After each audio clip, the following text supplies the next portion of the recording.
Now, we have an exclusive story from Stephen Edgington. At least this is about a leaked document showing that the Home Office Islamic Network, oh yes, they literally have an Islamic network in the Home Office, is saying that they aim to recruit Muslim staff and influence policymakers to support the Muslim needs in the country. Now, this network has recruited about 700 bureaucrats and civil servants inside the Home Office so far. Only if you're Islamic, you can become a full member.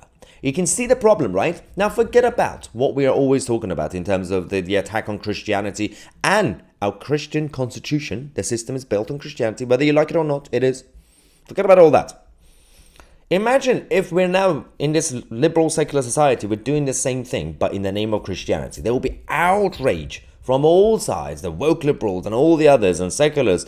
Well, you're getting religion into politics. Why do we have to do policy decisions for Christians, for example? But apparently it's normal doing it for other ideologies. So, Andrew Jenkins, Tory MP, said the Home Office should not behold the internal Islamic lobby groups attempting to influence policy. Well, obviously, it is highly concerning that this group, with a history of publishing biased pro-hijab materials, is allowed to exist in its current form. Now, the Home Office whistleblower actually got back to GB News saying, having an Islamic lobby group inside the Home Office represents a serious threat to the government's aims in combating Islamic extremism and granting asylum to those fleeing Islamic countries over religious persecution. This is the actual logo, by the way. We literally also have people like my mother and technically me who had to flee countries like the Islamic Republic of Iran, coming to the West, to embrace the West, to be grateful that we are here, to actually be free and democratic. We ran away from Islamism, but now it's following us. Because we're also inviting, in the name of asylum and immigration, we're also getting the actual enemy to follow my mother. Where can she go now? Because wherever she goes, it follows her. So, in February, the Islamic network, faced criticism over material that it distributed to Home Office staff celebrating World Hijab Day, which claimed that Muslim men do not force women to wear the hijab. Okay, so apparently this network is doing comedy as well. It's quite funny. And instead, they choose to wear the hijab for various reasons and mainly to grow closer to the faith. So, the more hijab you wear, the closer you get. Yeah, that's how it works. Just wear like 10. It's like when people were wearing face nappies during the lockdown, they used to wear like 2 or 3. Yeah, you'll be much safer from the China virus. Anyway, we have back in March as well, a few months ago, the senior Home Office figures, including the Home Secretary James Cleverly and Permanent Secretary, the person in charge, Matthew Rycroft, both of them in the photo.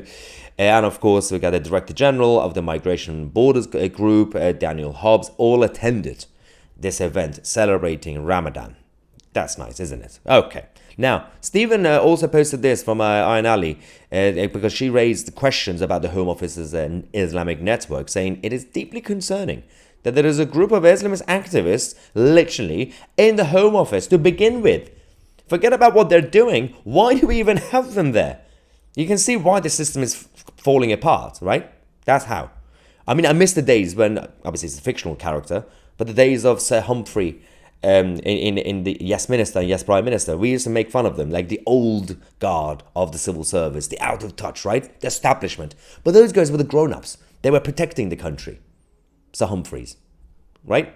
Now it's changed. Now, the Civil Service Muslim Network, that's another one, by the way, another group, cross-government, has suspended its activities pending an investigation after reports that speakers had encouraged officials to lobby colleagues to change the government's policies on the conflict in Gaza. It doesn't matter what party you vote for, what minister you have in these departments, because the actual unelected people in charge of the state have been infiltrated.